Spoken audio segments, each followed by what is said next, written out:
Next ఒకసారి blood కూడా వస్తుంది అనమాట. కాఫ్ బ్లడ్ వచ్చింది అని అంటే అది మనకి బ్రాంకెక్టసిస్ అని అంటాం, లేదంటే క్యాన్సర్ కూడా అవకాశం ఉంటుంది. కాబట్టి ఖచ్చితంగా మనం ఇవాల్యుయేట్ చేయించుకోవాల్సిన అవసరం అయితే ఎంతైనా ఉంటుంది.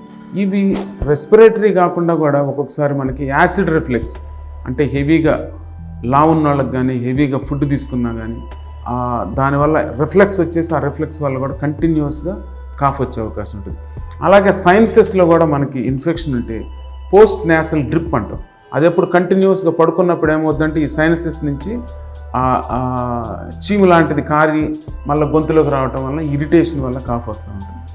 సో ఈ రెగ్యులర్గా వీటి వల్ల కాఫ్ వస్తుంది. కాబట్టి దేనివల్ల కాఫ్ వచ్చింది అన్నది మన కాఫ్ టైప్ ఆఫ్ కాఫ్ను బట్టి కూడా తెలుసుకోవచ్చు. అంటే డ్రై కాఫ్ అని అంటే అట్లా వస్తుంది అనమాట. This is dry cough. ఇది యూజువల్గా అప్పర్ ఎయిర్వేస్ సంబంధించి ఉంటుంది.